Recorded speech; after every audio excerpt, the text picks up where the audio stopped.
Dylan Ratigan is a financial journalist and the host of MSNBC's Morning Meeting. Michael Moore is a documentary filmmaker whose latest film, Capitalism, A Love Story, is in theaters now. Guys, good morning to both of you.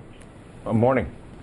Good morning. Dylan, let me start with you. There are going to be a lot of confused people out here. The Dow is over 10,000 again. The bonuses are back, but on Main Street, you've got money still tight. Spending is tough. People can't get mortgages. Unemployment's still a problem. Is it just the reality now that Wall Street and Main Street are completely disconnected?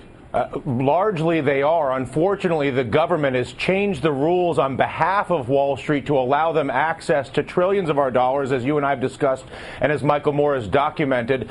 When you have access to trillions of dollars of taxpayer money with no strings attached, it's very easy to make a few billion dollars. A billion is only 1/1000th of a trillion, and because our government is allowing the indulgence of the risk-taking of the trillions of our own money, and not only is it allowing Wall Street to make the billions, but it also is depriving the rest of our economy the use of those funds, which is why you see the heart-wrenching anecdotes that Michael Moore is so good at portraying. There's a direct connection between those who you see suffering in films that Michael documents and the abdication of duty by our government to allow all the taxpayer money we all work so hard to create to be the plaything, the gambling toy of the financial industry, as opposed to forcing the financial industry to get back to the business of being investors and becoming, the next Warren Buffett, actually putting money into the economy as opposed to taking it out.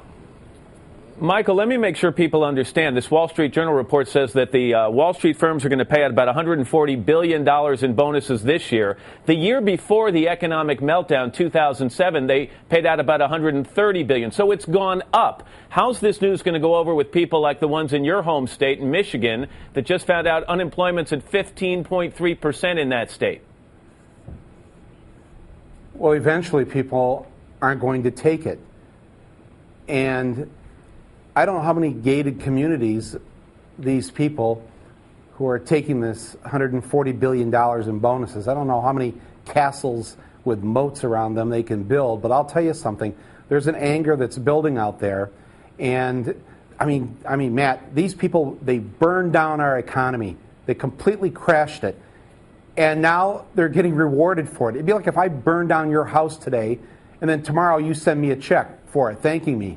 I mean, it's absolutely insane that we allow this to happen, but not surprising because that's our capitalist system. They can get away with it because it's legal. They can get away with it because they can make whatever they want to make. They can take whatever they want to take. Let me play devil's advocate. Let me play devil's advocate. And this is for both of you. Michael, why don't you start with it? What about this axiom that in business you pay your best people more to keep them so they keep making you money? And what about the argument that these bonuses are simply a way of rewarding the people who are making the most money for these institutions? Okay, let's see. Let's pay the best people. These would be these people who helped to wreck and ruin our economy. Let's pay them for what they did. I mean, this is absolutely crazy logic. There are 14,000 people every day that lose their health insurance. As you said in your report, there's 15 million people out of work. There's a home that's foreclosed in this country once every 7.5 seconds. Now, sooner or later, people are going to say, that's it, that's enough. My hope is that when the congressional switchboard opens in about an hour, that everybody watching this just calls their member of Congress and say that they've had it, that they want this stopped.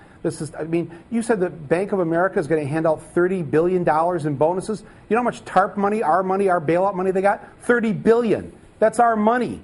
If Dylan, people just sit by and let this happen, then we deserve everything we get. Capitalism as in its best form, the government strictly enforces rules of investment, Matt, on the financial side, so that the only way an investor can make money is by trying to be the next great venture capitalist, the next great Warren Buffett, and picking winners among our best and brightest to support innovators. So you have innovators here, investors here, and then workers that support both of those communities. What Wall Street has done is they've taken the language of innovation and wrapped it around the business of investment and changed the government rules. So what they're innovating is a way to take take money out as opposed to a way to put money in. So when you say pay your best people, you have to be clear as to what you're paying your best people to do. And if you are paying your best people to extract as much money as possible from the economy, yes, they are creating that value, if you want to call it that, right, but they're creating it at the expense of the totality of the system, which is why you see that. In an ideal world, you, me, and Mr. Moore here are competing to invest money to be the next Warren Buffett with kids from colleges Matt, across this country with ideas, as opposed to coming up with schemes where we change the rules and basically Michael, just 30 seconds fraud. left. Take the last 30 seconds, please. We're a year after the crash, and not one single regulation has been passed. Not one. There's a bill right now before the Financial Services Committee in the Senate to have a consumer protection agency. The banking industry has fought this. You know, they've poured over $200 million in lobbying fees just this year alone to stop any single rule from being put on them. They are out of control. They will not stop unless they're reined in. But as long as you've got an economic system that encourages this kind of greed, that legalizes the greed, then you're going to see not only this, you're going to see other things happening in the future. And you know what? If Goldman Sachs is so poor, maybe people should just, maybe everybody watching should just take a few pennies and drop them in an envelope and send them to them at 85 Broad Street, New York today, if they're really hurting that bad. I'm going to make that the last word. Michael, thank you very much. Dylan, thank you as well. Good talking to both of you.